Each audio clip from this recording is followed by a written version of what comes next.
क्योंकि सीधे नीतीश के पास चलते हैं। नीतीश, एक एक करके जो विधायक अब शपथ लेते जाएं उनके बारे में, उनकी जाति, उनके रीजन के बारे में समझाएं दर्शकों को कि किस तरह से ये तमाम राजनीतिक बिसात जो है चुनावी रणनीति साधने की कोशिश की जा रही है।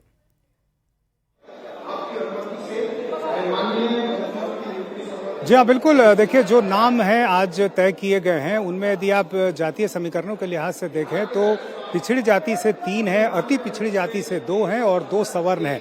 बिहार में जो अभी जातीय गणना हुई थी उसकी जब रिपोर्ट आई, जब आंकड़े आए, तब ये बात सामने आई।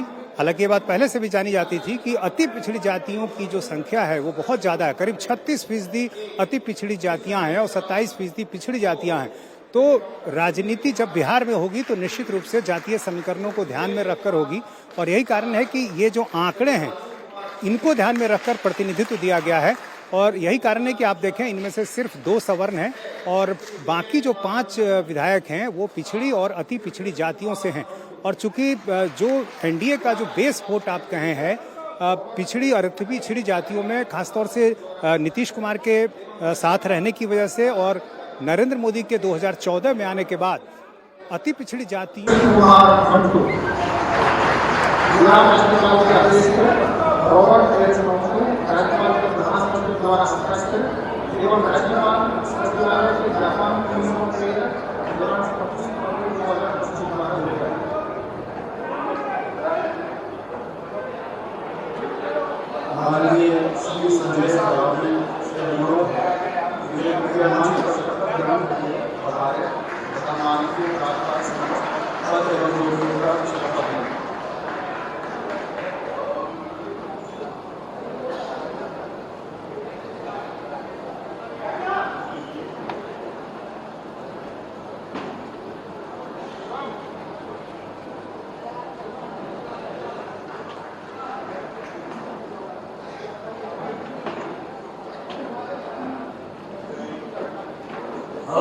संजय सरावगी ईश्वर शपथ लेती द्वारा स्थापित भारत के संविधान के प्रति श्रद्धा और निष्ठा रखकर हम भारत का प्रभुता और जनता अस्तुला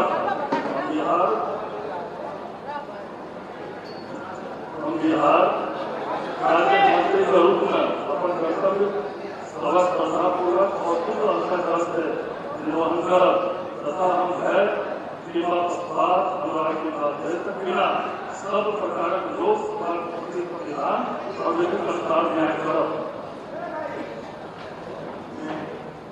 हम संजय सरावगी शपथ लेती बिहार राज्य मंत्री के रूप में हमारा विचारक ले जाए अथवा हमारा ज्ञान हो कोनो व्यक्ति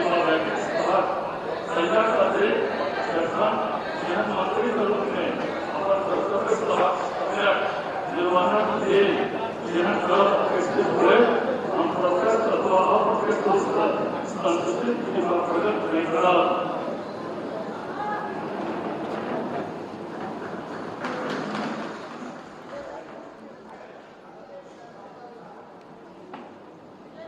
दरभंगा सीट से विधायक हैं संजय सरावगी, 5 बार से लगातार जीत रहे हैं, तो मिथिलांचल रीजन में अच्छी पकड़ रखते हैं। तो मिथिलांचल पर अवधेश जी खास फोकस है क्योंकि ये बीजेपी का मजबूत गढ़ भी है।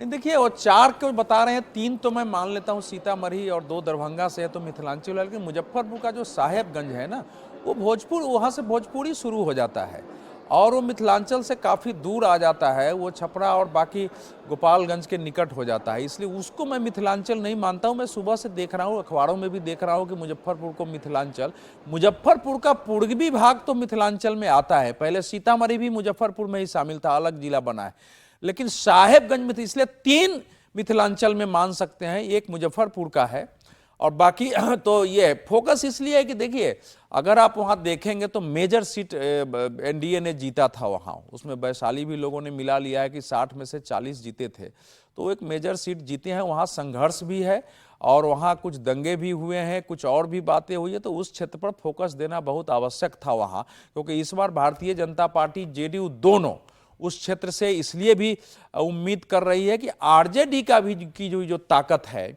वो इन सभी जगहों पर है। मुजफ्फरपुर में भी है, दरभंगा भी है, सीतामढ़ी भी है, आगे मधुबनी भी है और फिर आगे बढ़ें तो इस समय की लड़ाई के हिसाब से, और वरिष्ठता भी है, संजय सरावगी एक आक्रामक नेता रहे हैं और लंबे समय से कार्यकर्ता रहे हैं। 5 बार के, जैसा देवेंद्र जी बता रहे थे, सही बताए, 5 बार के विधायक है, हिंदुत्व के एक मुखर चेहरा है।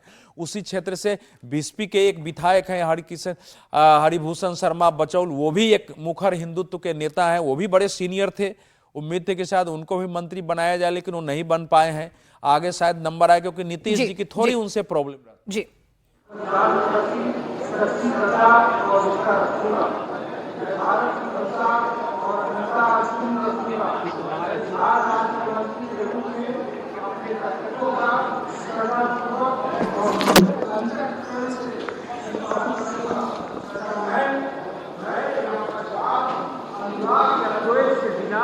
सभी प्रकार के लोगों के प्रति संविधान और विधि के अनुसार न्याय करूंगा।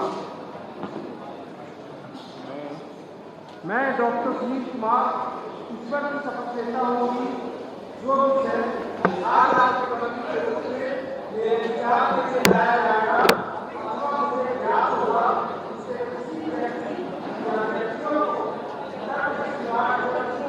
ऐसे मंत्री के रूप में अपने कर्तव्यों के समय निर्वहन करने ऐसा करना व्यक्ति हो, प्रत्यक्ष अथवा अप्रत्यक्ष रूप से स्वस्तिक के प्रकट नहीं करूंगा।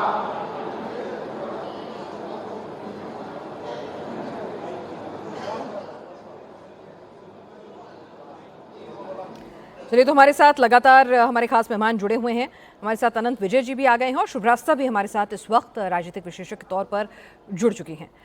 अनंत जी, आपको क्या लग रहा है, 6 महीने पहले ये मंत्रिमंडल विस्तार, हर जाति को, हर रीजन को साधने की कोशिश कामयाब रहेगी? ये रणनीति बिल्कुल कामयाब रहेगी। देखिए, बिहार में मेरा मानना है कि आप जितनी भी विकास की बातें कर लें, जितने कुछ भी कर लें, जाति वहां की सबसे बड़ा यथार्थ है। कुछ भी कर ले, अंत में लोग अपना जनेऊ पकड़ के खड़े हो जाते हैं या टोपी उतार के खड़े हो जाते हैं कि अब हम आप ही की जाति के वोट हमें देंगे।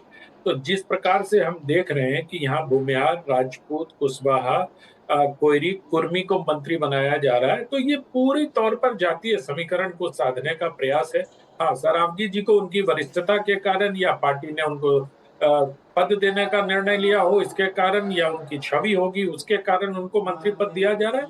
लेकिन बाकी जो बीजेपी ने किया है वो ओबीसी और एमबीसी और उच्च जाति तीनों को साधने का काम किया, क्योंकि पिछले कुछ समय से अगर आप देखें तो तेजस्वी यादव भी ऊंची जातियों, खासतौर पर भूमिहार और राजपूतों को साथ लेने का बीच बीच में वो चारा डालते रहते हैं।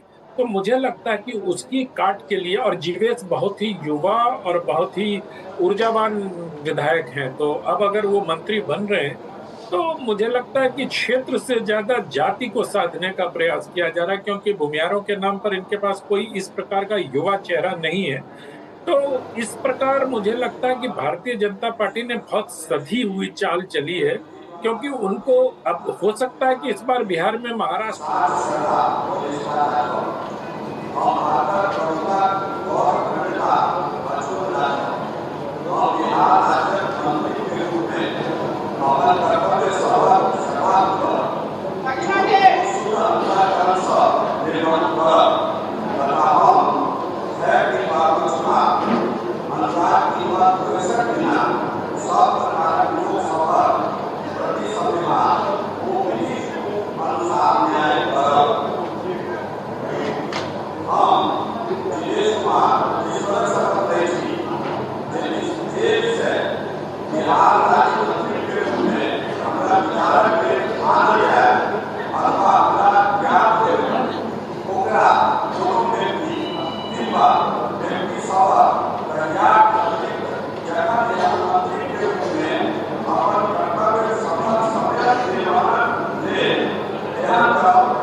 तो जीवेश कुमार मिश्रा जी ने भी मंत्री पद की शपथ ली है। भूमिहार जाति से आते हैं और भूमिहार बिहार में 2.86% आबादी, अगर आंकड़ों के लिहाज से देखा जाए शुभ्रास्ता, तो यहाँ पर बीजेपी जो अपना परंपरागत वोट बैंक है स्वर्णों का, उसको भी छिटकने नहीं देना चाहती है। उनका भी रिप्रेजेंटेशन, उनको भी खुश रखना चाहती है। अगर पिछड़े और अति पिछड़े को साथ लेकर चल रही है। तो जी बिल्कुल। और मुझे लगता है कि ये जो आप कह रही हैं कि वो जो सवर्ण कम्युनिटी को वो नहीं छोड़ना चाह रही बीजेपी, आई थिंक ये स्ट्रेटेजिकली स्मार्ट मूव भी है, क्योंकि बिहार की राजनीति पिछले 2 दशकों से अगर हम लोग देखें तो ऐसी रह रही है कि ओबीसी ईबीसी कंसोलिडेशन अगर एक साथ हो जाता है तो फिर स्कोप बहुत कम बचता है कि भाजपा आराम से शासन चला सके प्रदेश का। तो इस लिहाज से ये स्ट्रैटेजी ठीक स्ट्रैटेजी है। मुझे लगता है कि जो कैबिनेट का विस्तार हुआ है चुनाव के कुछ पहले, वो डेफिनेटली पॉलिटिकल सिग्नल देने की कोशिश है, देने की मंशा है। और अभी अगर हम देखें तो नीतीश कुमार जी के कैबिनेट में 30 मंत्री हैं, और उनका अगर आप कास्ट डेमोग्राफी अगर हम देखें तो बहुत ही एक सधा हुआ संतुलित कैबिनेट दिखता है, जिससे किसी पार्ट अभी चाहे वो जेडीयू हो या भारतीय जनता पार्टी हो, इन दोनों में किसी तरीके की कोई टकराहट या किसी तरीके का कोई विवाद या कोई संघर्ष ऐसा नहीं दिख रहा। बहुत अच्छे से एक गठबंधन धर्म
चलिए, राजू कुमार सिंह हैं, राजपूत जाति को रिप्रेजेंट करते हैं, 3.4% राजपूत आबादी है। श्रीवास्तव, अपनी बात कंप्लीट करें। आप कह रही थी कि किस तरह से स्वर्णों को कंसोलिडेट करके ही आगे बढ़ रही है बीजेपी।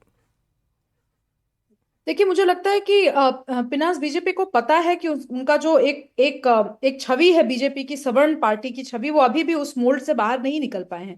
इसीलिए ये स्ट्रैटेजिकली स्मार्ट है कि आपका जो आप कह सकते हैं वोट बेस, या उसको आप कह सकते हैं पब्लिक परसेप्शन, आप उससे बहुत ज्यादा विचलन न करते हुए आपने उनको साधने की कोशिश की है। और नीतीश जी का जो मंत्रिमंडल है उसका विस्तार है, वो इसी चीज की ओर, इसी बात की ओर इंगित करता है। दूसरी बात है कि नीतीश कुमार जी भी ये बात समझते हैं कि उनका जो अपना लव कुश पॉलिटिक्स जो उन्होंने करने की कोशिश की है, उसके अलावा ईबीसी की पॉलिटिक्स जो उन्होंने करने की कोशिश की, उसके साथ या तो उनके साथ राजद का जो एमवाई कॉम्बिनेशन है या तो वो अटैच हो, या भाजपा का जो सवर्ण का जो एक बेस है वो अटैच हो, तभी कंफर्टेबली सरकार चल सकती है।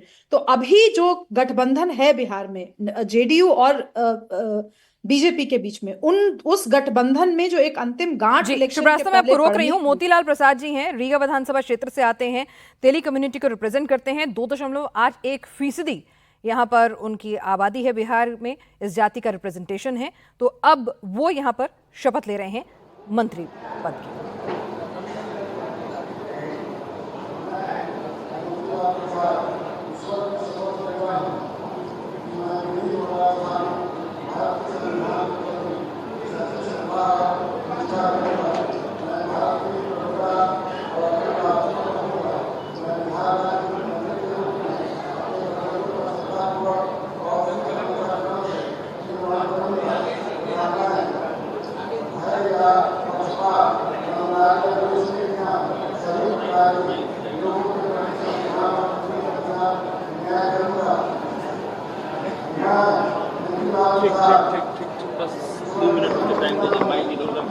जो विषय बिहार राज्य के मंत्री के रूप में मेरे विचार के लिए लाया जाएगा अथवा मुझे ज्ञात होगा, उसे किसी व्यक्ति या व्यक्तियों को कब के सिवाय, जबकि ऐसे मंत्री के रूप में अपने कर्तव्यों के सम्यक निर्वहन के लिए ऐसा करना अपेक्षित हो, मैं प्रत्यक्ष अथवा अप्रत्यक्ष रूप से सूचित या प्रकट नहीं करूंगा।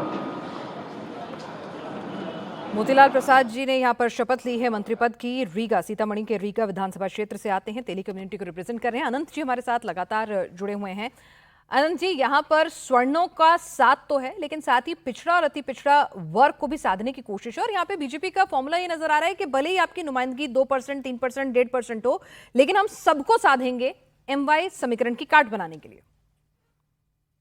MY समीकरण की काट तो बीजेपी ने 2020 में भी ढूंढ लिया था, लेकिन मुझे लगता है कि जैसे आपने कहा, बिल्कुल ठीक कहा, जैसे भूमिहारों का परसेंटेज आप 2.85 बता रही हैं, और एक डिप्टी चीफ मिनिस्टर भी भूमिहार जात से ही आते हैं, विजय कुमार सिन्हा, जो इधर बड़ैया को लखीसराय के आसपास के किसी विधानसभा क्षेत्र से विधायक हैं, और उसके बाद जीवेश मिश्रा को साधना। तो भूमिहार एक ऐसी जाति के तौर पर बिहार में देखी जाती है जो संख्या के आधार पर भले 3.25% के करीब हो, लेकिन उनका प्रभाव अधिक है। तो उस लिहाज से इस जाति को साधने का प्रयास किया जा रहा है कि एक तरफ आप इधर पटना से नीचे भागलपुर की तरफ, और एक पटना से ऊपर आप नॉर्थ बिहार में एक मंत्री आप दे रहे हैं। उसी तरह से एक राजपूत मंत्री को लिया है इन्होंने। तो मुझे लगता है कि जिस प्रकार से तेजस्वी सबके साथ लेने की बात कर रहे थे, और इसका कुछ जो 2-3 उपचुनाव हुए थे उसमें तेजस्वी को अच्छे परिणाम भी मिले थे, और जिस प्रकार से भारतीय जनता पार्टी, लोक जनशक्ति पार्टी और जनता दल यूनाइटेड के प्रदेश अध्यक्ष बिहार के अलग अलग जिलों में दौरे कर रहे हैं। कल परसों भी हम आपके साथ थे, तो हमने इस बात की चर्चा की थी कि उससे जो फीडबैक मिला है उसके आधार पर मुझे लगता है कि कल जब जगत प्रकाश नड्डा जी वहां पटना पहुंचे थे PMCH के आनंद जी, कार्यक्रम आपको में रोक रही हूँ। कृष्ण कुमार मंटू जो हैं, अमनौर विधानसभा क्षेत्र से आते हैं, कुर्मी जाति का रिप्रेजेंटेशन कर रहे हैं यहाँ पर मंत्रिमंडल में।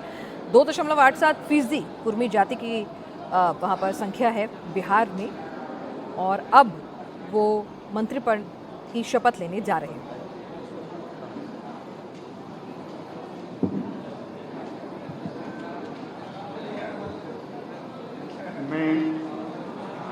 मैं कृष्ण कुमार मंटू ईश्वर की शपथ लेता हूं कि विधि द्वारा स्थापित भारत के संविधान के प्रति सच्ची श्रद्धा और निष्ठा रखूंगा।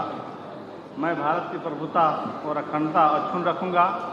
मैं बिहार राज्य के मंत्री के रूप में अपने कर्तव्यों का श्रद्धापूर्वक और शुद्ध अंतःकरण मन से निर्वहन करूंगा, तथा मैं भय या पक्षपात, अनुराग या देश के बिना सभी प्रकार के लोगों के प्रति संविधान और विधि के अनुसार न्याय करूंगा।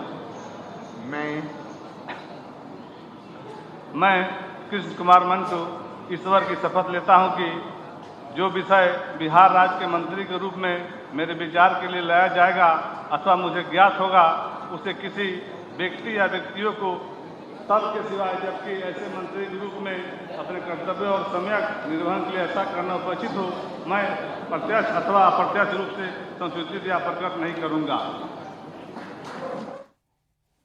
तो कृष्ण कुमार मंटू ने मंत्री पद की शपथ ली है। जी आनंद जी, आप अपनी बात पूरी करें। विनाथ जी, मैं यही कह रहा था कि जातिगत संतुलन बनाने का प्रयास है, और इसको, क्योंकि इस बार एनडीए की ताकत जो है वो पिछली बार से अधिक है। आप पिछली बार के चुनाव को अगर देखिए तो पिछली बार लोक जनशक्ति पार्टी, जो चिराग पासवान की पार्टी थी, उसने एक स्पॉइलर का काम किया था, और उससे भारतीय जनता पार्टी के उस समय के जो प्रदेश के उपाध्यक्ष थे उन्होंने भी चुनाव लड़ा था।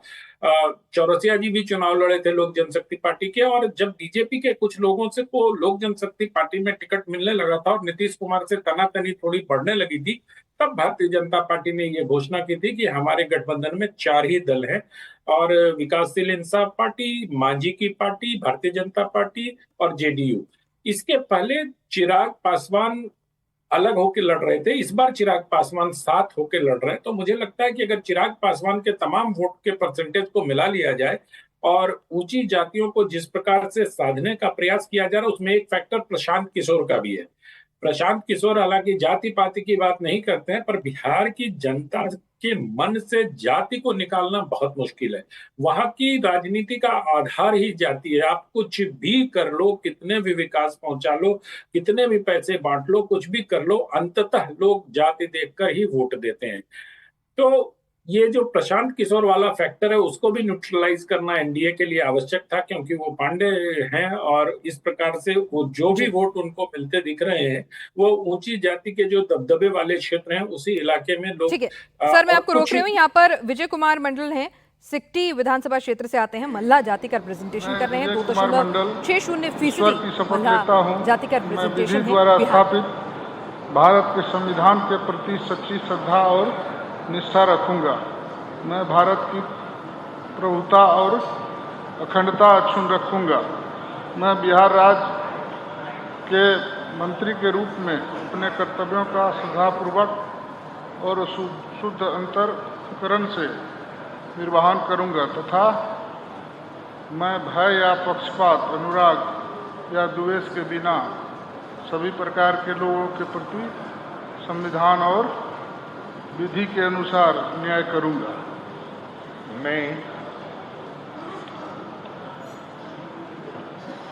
मैं विजय कुमार मंडल ईश्वर की शपथ लेता हूं कि जो विषय बिहार राज्य मंत्री के रूप में मेरे विचार के लिए लाया जाएगा अथवा मुझे ज्ञात होगा उसे किसी व्यक्ति या व्यक्तियों को तब के सिवाय, जबकि ऐसे मंत्री के रूप में अपने कर्तव्यों के समयक निर्वहन के लिए ऐसा करना अपेक्षित हो, मैं प्रत्यक्ष अथवा अप्रत्यक्ष रूप से संसूचित या प्रकट नहीं करूंगा।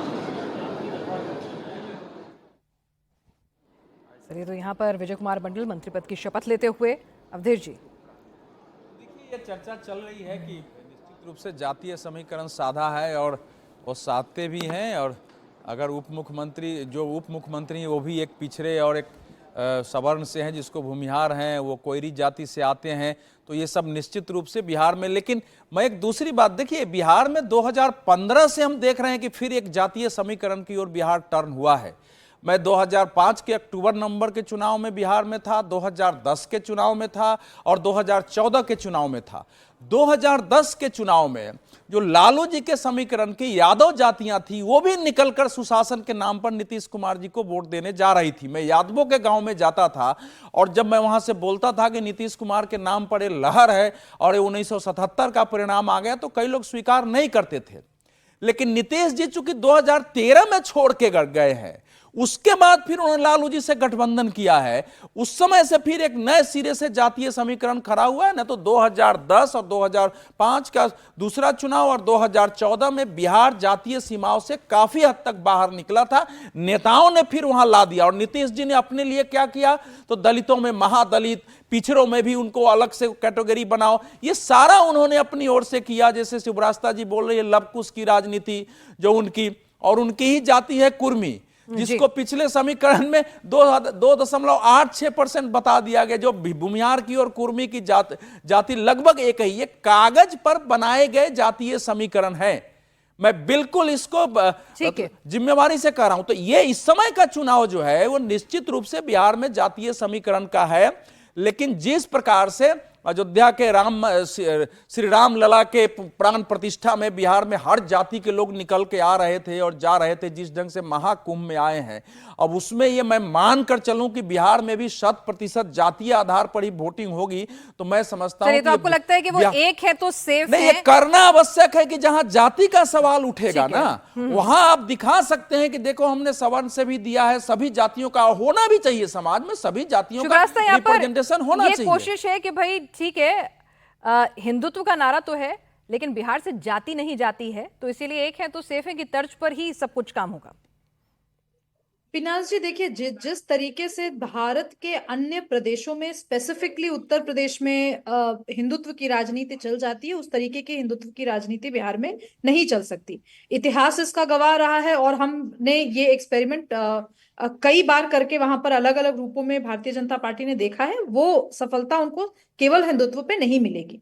तो एक है तो सेफ है से ज्यादा मैं कहूंगी कि एक सर्वस्पर्शी समाज की जो परिकल्पना है, उस परिकल्पना में ये दोनों धड़े जो हैं, चाहे वो भारतीय जनता पार्टी हो या राजद हो, मैं अभी जेडीयू को उस एक ऐसा जरूरी अपेंडेज मान रही हूं जो इन दोनों पार्टीज को, जो भी पावर में आते हैं, उनके लिए बहुत जरूरी है वो अपेंडेज। इस हिसाब से मैं व्याख्या कर रही हूं कि इन दोनों के लिए जरूरी है कि ये लोग पब्लिक परसेप्शन इनका ऐसा हो कि हमसे कोई छूटा नहीं, क्योंकि भारतीय जनता पार्टी के पास फॉरवर्ड कास्ट का जो फॉरवर्ड कास्ट की पार्टी होने का एक समझिए कि अभिशाप उनके ऊपर लगा हुआ है पॉलिटिकली। और वही उसी दूसरे तरफ से अगर आप देखें तो राजद के ऊपर MY मुस्लिम यादव का भी एक तरीके से एक अभिशाप के रूप में ये टर्मिनोलॉजी दोनों के लिए यूज की जाती है। तो ये बहुत जरूरी है कि दोनों पार्टियां दिखें कि भाई हमसे ज्यादा सर्वस्पर्शी कोई नहीं है, हमसे ज्यादा सारे कास्ट कॉम्बिनेशंस को लेकर चलने वाले लोग नहीं, हम सब समाज के लिए अच्छे तरीके से काम कर रहे हैं और इसमें कोई बुराई नहीं है। आज का जो मंत्रिमंडल का विस्तार है मैं उसको उसी कड़ी में देखती हूँ। इनफैक्ट अगर आप देखिए तो जिस तरीके से पहले जब इसी पिछले 5 साल जब सरकार चली बिहार में और बीच में जब राजद की भी सरकार थी और तेजस्वी यादव ने जिस तरीके से कास्ट कॉम्बिनेशंस को साधने की कोशिश की और उसके अलावा जिस तरीके के उनके स्टेटमेंट्स थे युवाओं के प्रति, जिस तरीके का उनका दृष्टिकोण नजर आया, वो सब यही करना चाह रहे हैं कि भाई हम सबके नेता हैं, हम किसी एक दल के या किसी एक कास्ट कॉम्बिनेशन के नेता बनकर के हम नहीं उभरे हैं। तो ये बहुत जरूरी है। मैं इसी कड़ी में मैं इस विस्तार को भी देख रही हूँ। चलिए, तो जातियों को साधने की और सर्वस्पर्शी जो शुभ्रास्ता कह रहे हैं कि भाई हम सबको साथ लेकर चल रहे हैं, ये मैसेज देने की कोशिश है, क्योंकि बिहार में जातिगत समीकरण जो है ना वो सुशासन पर, डेवलपमेंट पर, हिंदुत्व पर, सब पर भारी पड़ते हैं। ये बार बार देखा गया है। अनंत जी, आप महाराष्ट्र का कुछ जिक्र कर रहे थे, बात बीच में काट दी थी मैंने। नहीं, मैं महाराष्ट्र वाले मॉडल पे आऊं उसके पहले मैं एक बात और कहना चाहता हूं कि विजय कुमार मंडल जो निषाद जाति से आते हैं उनको भी बहुत स्मार्टली चुना गया, क्योंकि पिछले चुनाव में याद करिए विनाश जी 2020 का जो विधानसभा चुनाव हुआ था उसमें मुकेश सहनी की विकासशील इंसान पार्टी को एनडीए गठबंधन में 11 सीटें दी गई थी। इस बार अब वो एनडीए का हिस्सा नहीं है मुकेश सहनी, तो जो निषाद और मल्लाह की जो वोट हैं उनको भी अपने पाले में रखने के लिए तो ये विशुद्ध रूप से जातिगत समीकरण को ध्यान में रखते हुए लोगों को मंत्री पद, विधायकों को मंत्री पद दिया गया है। अब आता हूं मैं महाराष्ट्र पे। मैं महाराष्ट्र का जिक्र इसलिए कर रहा था कि महाराष्ट्र में इस बार भारतीय जनता पार्टी ने लगभग अपने बूते पर बहुमत हासिल कर लिया। मुझे लगता है कि जैसे पिछली बार 110 सीटों पर भारतीय जनता पार्टी लड़ी थी और 115 सीटों पर उन्होंने जेडीयू को टिकट दिया था, इस बार ये इतना आसान नहीं होगा कि जनता दल यूनाइटेड को अधिक सीटें मिले और भारतीय जनता पार्टी कम सीटों पर चुनाव लड़े। इस बार का जो टिकटों का फॉर्मूला होगा और भारतीय जनता पार्टी को उसी की जो ये पूर्व पीठिका के तौर पर मंत्रिमंडल विस्तार को मैं देखता हूं, क्योंकि भारतीय जनता पार्टी इस बार जी अनंत जी, नए चुने हुए जो नए मंत्री हैं उनके रिएक्शन शायद आने लग गए हैं और तमाम जरा एक बार क्या कुछ महीने के लिए हम लोग ही बने। माननीय मुख्यमंत्री नीतीश कुमार जी ने विस्तार किया है और 7 मंत्री बिहार के विकास में काम करेंगे। चुनाव के ठीक पहले जब विस्तार हुआ है तो जाहिर है इसका मकसद अभी 7 से 8 महीने बाकी है। 8 महीने में बहुत से कार्यों को पूरा करना है। क्षेत्रीय संतुलन भी साधने की कोशिश की गई है। मिथिलांचल को बहुत ज्यादा जगह दी गई। नहीं, पूरे बिहार के विकास का कल्पना है, पूरे बिहार का विकास किया जाएगा। क्या लग रहा है चुनाव क्या होगा? चुनाव चूंकि बेहद करीब है और इस विस्तार के बाद आपको क्या लगता है सामाजिक समीकरण के लिहाज से एनडीए कितना मजबूत आपको नजर आता है? देखिए, पूरी तरह एनडीए एकजुट है और मजबूत है। एकदम विकास गांव-गांव तक पहुंचाने का काम कर रहा है। तो ये थे सम्राट चौधरी, डिप्टी सीएम। चलिए, तो डिप्टी सीएम कह रहे हैं कि भाई ठीक है, उनसे पूछा गया कि भाई आखिर के 6 महीने में क्यों, तो कह रहे हैं अभी तो बहुत वक्त है, हमें विकास के काम करने हैं, लेकिन जातियां साधनी है, ये बात किसी से दीगर नहीं है। आप देखिए, राजपूत, भूमिहार, वैश्य, कुर्मी, कोयरी, तेली, मल्लाह, सबको साधा गया है, सबका रिप्रेजेंटेशन यहाँ पर है। हमारे पॉलिटिकल एडिटर देवेंद्र भी हमारे साथ लगातार जुड़े हुए हैं। देवेंद्र जी, अनंत जी यहाँ कह रहे थे कि महाराष्ट्र की तरह से अब जब सीट बंटवारा इस बार यहाँ पर होगा तो ज्यादा सीटें नीतीश जी के खाते में नहीं जाएंगी इस बार। नहीं, ज़्यादा सीट पे तो बीजेपी ही लड़ेगी, इसमें कोई दो राय नहीं है। और लोकसभा चुनाव में देखा आपने कि भले एक ही सीट ज़्यादा, लेकिन ज़्यादा सीट वो बीजेपी लड़ी थी। और इस बार भी विधानसभा चुनाव में बीजेपी की कोशिश ज़रूर रहेगी कि कुछ ज़्यादा सीटों पे लड़े वो। और उसके पीछे वजह ये नहीं है कि ज़्यादा लड़ना है या कोई मैसेजिंग है, वजह ये है कि संगठन के हिसाब से देखें तो जेडीयू की तुलना में बीजेपी का, बिहार बीजेपी का जो संगठन है बहुत ज़्यादा मजबूत है। कई सारी सीटों पर उसकी ताकत ज़्यादा बढ़ी हुई नज़र आ रही है। और ऐसे में ये कोशिश रहेगी कि उन सीटों पर भी जहाँ जेडीयू पहले अगर लड़ते रहिए उन सीटों को वो ले और उसके हिसाब से चुनावी जीत हासिल करे। पिछली बार का रिजल्ट तो एक पैमाना था ही कि बीजेपी ने दिखाया ही कैसे वो अच्छा परफॉर्म कर रही है और इस बार भी ये पूरी कोशिश रहेगी। लेकिन ओवरऑल एनडीए के लिहाज से देखें तो आपको एक बात एकदम से समझ में आएगी कि कहीं भी ये मैसेजिंग नहीं होगा कि एनडीए के अंदर सीट शेयरिंग को लेके कोई बहुत ज़्यादा टकराहट है। हाँ, चिराग पासवान की तरफ से जरूर कुछ मैसेजिंग हो सकता है, या उपेंद्र कुशवाहा या जीतन राम मांझी ये लोग कर सकते हैं ज़रूर, लेकिन बीजेपी जेडीयू ऐसा नहीं करेगी, क्योंकि दोनों को ये पता है कि इस तरह की मैसेजिंग उसके नीचे वर्कर्स के बीच जो मेहनत की गई है उसमें खटास डाल सकती है और उसका फिर नुकसान उठाना पड़ सकता है, जो कतई नहीं चाहेंगे दोनों दल के बड़े नेता भी। तो कुल मिलाकर कोशिश ये रहेगी कि जो भी बार्गेन हो, जो भी खींचतान हो, वो बंद कमरे में है, बाहर इस बात को लेके बहुत बयानबाजी ना हो, ये मैसेज ना आ जाए कि हमें इतनी सीटें चाहिए, इतनी नहीं देंगे तो स्वाभिमान पे चोट, या इस तरह की चीज़ें बिल्कुल नहीं कही जाएंगी। ये ज़रूर नज़र आ रहा है अभी तक दोनों ही पक्ष के नेताओं से अगर आप बात करें तो उसमें बहुत कॉशस अप्रोच नजर आ रहा है। जैसे इसी मंत्रिमंडल विस्तार को लेकर अगर आप देखें तो जेडीयू ने बहुत आसानी से, तो इसके पीछे क्या रीजन नहीं, मंत्री जो है एक जोन के नहीं होते हैं, उनको पूरे बिहार का काम देखना होता है और निश्चित रूप से हम लोग पूरे बिहार का काम देखेंगे। इससे मिथिलांचल में आप लोग लास्ट टाइम कितनी सीट जीते थे, तो क्या इस बार जो बच्चे खची पूरे मिथिला में क्या पूरे बिहार में हम लोग का लक्ष्य है 225 प्लस, और निश्चित रूप से 225 प्लस पर एनडीए जो है खड़ा उतरेगी माननीय मुख्यमंत्री जी के नेतृत्व में। समय बचे हुए 6 महीने, तो अब उसको लेकर ही किया गया है। नहीं, चुनाव से इसको जोड़कर मत देखिए, पहले ही से मामला था, होना था, नहीं हुआ था, आज हो गया, तो इसको चुनाव से जोड़कर मत देखिए। कोई दिक्कत नहीं, सब एक है, बिल्कुल 100% से ज़्यादा बिल्कुल सब स्मूथ है, स्मूथ रहेगा। काफ़ी जगह दी गई, मतलब ज्यादा संख्या जो है 3 मंत्री जो है, 4 मंत्री जो है साथ में मिथिलांचल से चुनाव प्रदर्शन पार्टी का बेहतर रहा। सीतामढ़ी से तो एक ही है, सीतामढ़ी से मंत्री एक ही बनाए गए, बाकी बगल के दरभंगा और मधुबनी के मंत्री बने हैं।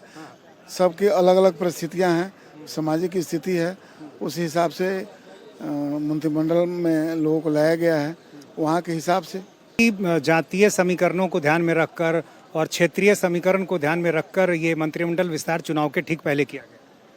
अभी मैं इसका विश्लेषण नहीं किया हूँ, आप जो बोल रहे हैं तो फिर उसको देखूंगा किस सामाजिक और किस जातीय ध्यान में रख करके किया गया है, ये अभी हमने अवलोकन नहीं किया है।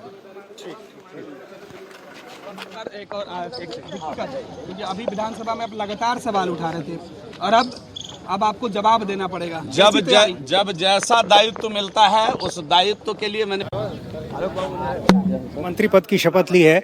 ये बताइए कि ये तो सबको दिख रहा है कि चुनाव के ठीक पहले यदि विस्तार हुआ है तो इसकी वजह चुनाव ही है, जातीय समीकरण, क्षेत्रीय संतुलन, ये सब साधने की कोशिश है। नहीं, ऐसा नहीं है, काम करने का अवसर मिलता है और हम लोग को मिला है, हम लोग निश्चित रूप से आपको रिजल्ट देंगे और युवाओं पर एनडीए की सरकार ने, एनडीए के हमारे सभी नेताओं ने भरोसा देता है और युवा में एक ऊर्जा होती है, उस ऊर्जा का सकारात्मक प्रयोग हम लोग करेंगे और परिणाम आपको दिखेगा। ये बताइए कि पिछले चुनाव में देखा गया, चाहे उपचुनाव हो और लोकसभा चुनाव हो, आरजेडी ने कोशिश की है लवकुश समाज पर डोरे डालने की, अपने साथ लाने की, कुछ हद तक कामयाबी भी मिली।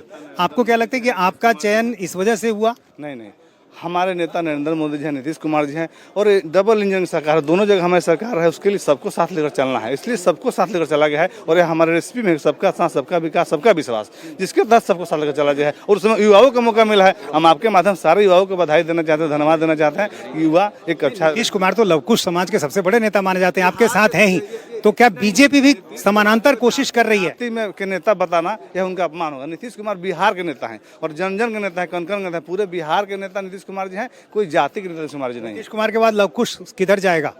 सब लोग एनडीए के साथ है, आज भी है, कल भी है, परसों भी रहेगा।